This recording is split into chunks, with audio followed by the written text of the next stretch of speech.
Question. J'ai envie de travailler dans le domaine social, mais je ne sais pas comment faire les premiers pas. Krishnamurti. Je crois qu'il importe de savoir non comment, mais pourquoi au juste vous voulez œuvrer dans le domaine social. Pourquoi ce désir d'action sociale? Est-ce parce que vous voyez la misère du monde, la famine, la maladie, l'exploitation, l'indifférence cruelle de la grande richesse côtoyant une effroyable pauvreté, l'hostilité de l'homme envers son semblable? Est-ce là la raison? Vous voulez agir sur le plan social parce qu'il y a de l'amour dans votre cœur et que vous ne vous souciez pas de votre propre réussite? Ou bien cette action sociale est-elle un moyen de fuite face à vous-même? Vous constatez par exemple toute la laideur du mariage traditionnel et vous déclarez donc « moi je ne me marierai jamais ». Et au lieu de vous lancer dans le mariage, vous vous lancez dans l'action sociale. Peut-être vos parents vous y ont-ils incité, ou peut-être avez-vous un idéal. Si c'est un moyen de fuite, ou si vous ne faites que poursuivre un idéal instauré par la société, par un leader, ou par un prêtre, ou par vous-même, alors toute forme d'action sociale que vous pourriez entreprendre ne fera que susciter un surcroît de détresse. Mais si l'amour est dans votre cœur, si vous êtes à la recherche de la vérité, et que vous êtes donc vraiment religieux, si vous avez cessé d'être ambitieux, de courir après le succès, et que votre vertu n'a pas pour horizon la respectabilité, alors votre existence même contribuera à une transformation totale de la société. Je pense qu'il est essentiel de bien comprendre cela.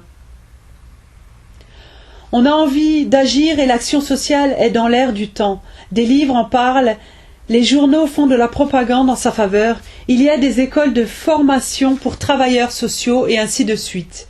Mais, en réalité, sans la connaissance de soi, sans cette compréhension de vous-même et de vos relations, tout ce que vous ferez en matière d'action sociale ne vous laissera qu'un goût de cendre. Le vrai révolutionnaire, c'est l'homme heureux, et non l'idéaliste ou le malheureux qui cherche à fuir. Et l'homme heureux n'est pas celui qui croule sous les possessions. L'homme heureux, c'est l'homme religieux au vrai sens du terme, et sa vie même est une forme d'action sociale. Mais si vous devenez simplement l'un de ces innombrables travailleurs sociaux, votre cœur restera vide. Vous pourrez toujours donner généreusement votre argent ou persuader les autres d'apporter leur contribution financière, et vous aurez beau mettre en place de merveilleuses réformes, tant que votre cœur sera vide et votre esprit empli de théories, votre vie sera terne, lourde de lassitude et sans joie. Comprenez donc d'abord qui vous êtes. Et de cette connaissance de vous-même surgira le genre d'action qui est le bon. Question. Pourquoi l'homme a-t-il le cœur si dur? Krishnamurti. C'est pourtant assez simple, ne croyez-vous pas? Lorsque l'éducation se limite à transmettre un savoir et à préparer l'étudiant à un travail, qu'elle ne sert qu'au maintien des idéaux et qu'elle lui enseigne le souci exclusif de sa propre réussite, bien sûr que l'homme devient dur et indifférent. La plupart d'entre nous, en fait, n'ont pas d'amour dans le cœur. Jamais nous ne contemplons les étoiles, jamais nous ne savourons le murmure de l'eau, jamais nous ne regardons danser la lumière de la lune sur les eaux vives d'un torrent, jamais nous ne suivons du regard un oiseau en vol. Notre cœur ne sait pas chanter. Nous sommes toujours affairés, l'esprit plein de projets et d'idéaux pour sauver l'humanité. Nous faisons profession de fraternité quand notre regard en est la négation même. C'est pourquoi il est essentiel d'avoir une éducation digne de ce nom, tant qu'on est jeune, qu'on a le cœur ouvert, sensible, enthousiaste. Mais cet enthousiasme, cette énergie, cette compréhension explosive s'évanouissent lorsqu'on a peur. Et nous avons pratiquement tous peur. Nous avons peur de nos parents, de nos professeurs, du prêtre, du gouvernement, du patron. Nous avons peur de nous-mêmes. Et c'est ainsi que la vie devient synonyme de peur et de ténèbres. Voilà pourquoi l'homme a le cœur si dur. Question. Peut-on se priver de faire ce que l'on aime et trouver malgré tout le chemin de la liberté? Krishnamurti. Savoir ce que l'on veut est l'une des choses les plus difficiles, pas seulement à l'adolescence mais tout au long de la vie. Or, si vous ne trouvez pas par vous-même ce que vous aimez vraiment faire, du plus profond de votre être, vous finirez par faire des choses qui ne sont pas pour vous d'un intérêt vital, et vous serez malheureux dans la vie. Étant malheureux, vous chercherez des distractions dans le cinéma, l'alcool, la lecture d'innombrables livres, dans les réformes sociales d'une espèce ou une autre, et j'en passe. L'éducateur peut-il vous aider à découvrir ce que vous avez envie de faire au cours de votre vie, sans tenir compte de ce que vos parents et la société souhaiteraient vous voir faire ? Là est la vraie question, n'est-ce pas? Car si vous cherchez au plus profond, du plus profond de votre être, à savoir ce que vous aimez vraiment faire, alors vous êtes un homme libre. Alors vous avez en main la capacité, la confiance, l'initiative. Mais si faute de savoir ce qui vous plaît vraiment, vous devenez avocat, politicien, ceci ou cela, alors pour vous le bonheur est exclu. Car cette profession deviendra le moyen de vous détruire et de détruire les autres. Vous devez trouver vous-même l'activité qui vous plaît. Ne réfléchissez pas dans le choix d'une vocation en termes d'insertion dans la société, car de cette manière-là, jamais vous ne trouverez ce que vous aimez vraiment faire. Quand vous aimez faire quelque chose, il n'y a pas de problème de choix. Quand vous aimez et que vous laissez l'amour agir librement, l'action qui en découle est juste, car l'amour n'est jamais en quête de réussite. Il n'est jamais pris au piège de l'imitation. Mais si vous consacrez votre existence à une chose que vous n'aimez pas, jamais vous ne serez libre. Mais ne faites que ce qui vous plaît. Mais ne faire que ce qui vous plaît n'est pas faire ce que vous aimez. Découvrir ce que vous aimez vraiment demande énormément de perspicacité et de lucidité. Ne réfléchissez pas tout de suite en termes de gagne-pain. Mais si vous parvenez à trouver les activités, quelle activité vous aimez vraiment, alors vous aurez un moyen de gagner votre vie. Question. Est-il exact que seuls les purs peuvent réellement être sans peur? Krishnamurti. N'ayez aucun de ces idéaux de pureté, de chasteté, de fraternité, de non-violence et j'en passe, car ils n'ont pas de sens.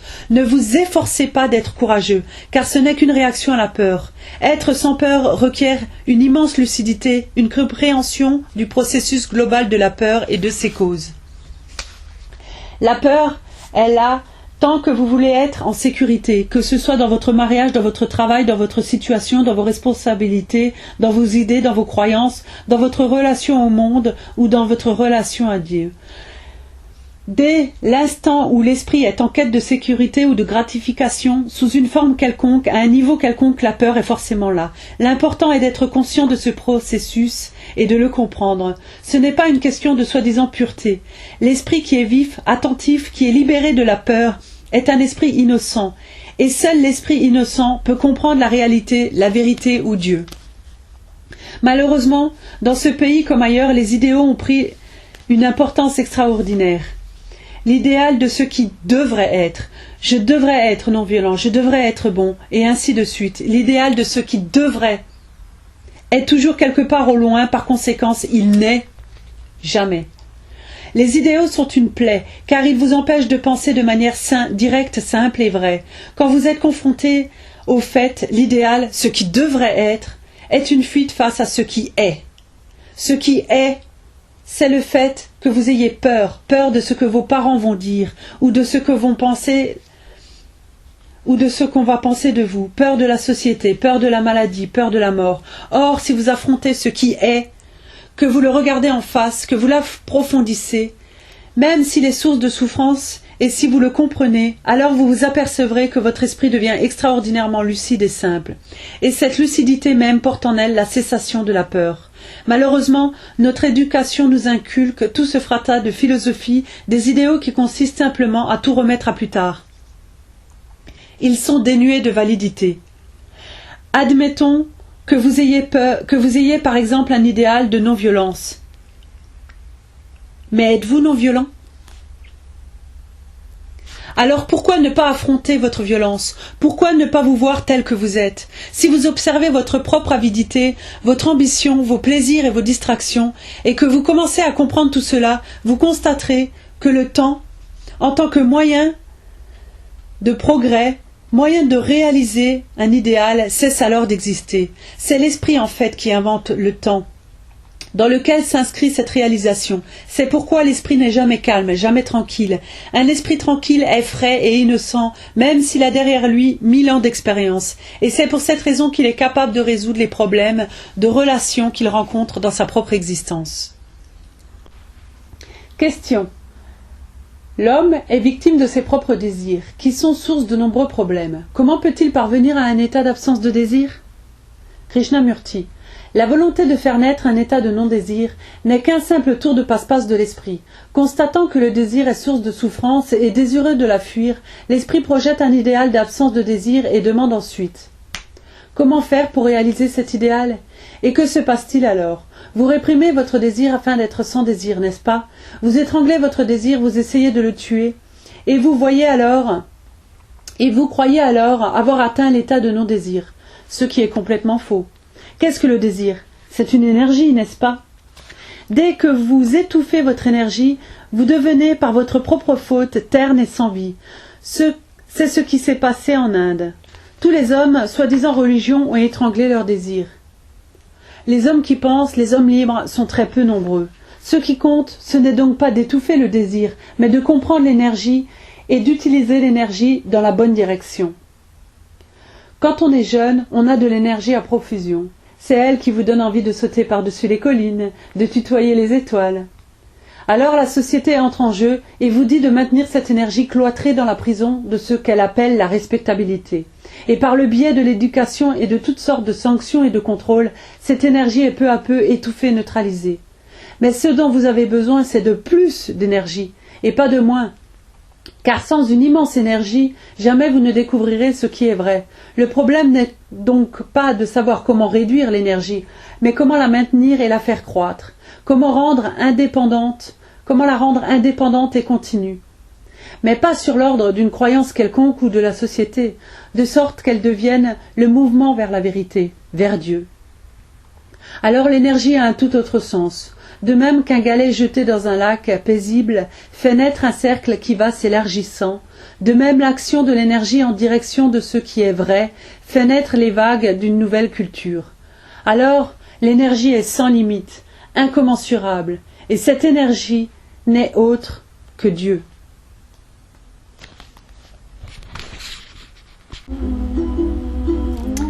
Voilà, le livre est fini. Je vais vous lire ce qu'ils ont marqué sur la couverture. Le sens du bonheur. L'enseignement de Krishnamurti repose sur la conviction que les transformations de la société ne peuvent se faire qu'au terme d'une transformation des individus. Critique vis-à-vis des religions, des sectes, des sociétés, etc. Krishnamurti n'aura de cesse de répéter que le bonheur passe par le refus de tout type d'autorité. C'est le sens des multiples conférences qu'il a données pendant des dizaines d'années partout dans le monde. Dès l'instant où vous suivez quelqu'un, vous cessez de suivre la vérité. Le sens du bonheur est un best-seller mondial, nous permet de voir le monde autrement, sans parti pris. Universelle, la parole de Krishnamurti nous fait découvrir les racines mêmes de nos problèmes personnels et de ceux de la société qui nous entoure. Il nous apprend l'art de voir et d'écouter avec notre cœur et de découvrir la vérité qui est en nous. Jiddu Krishnamurti, né en 1895, décédé en 1986,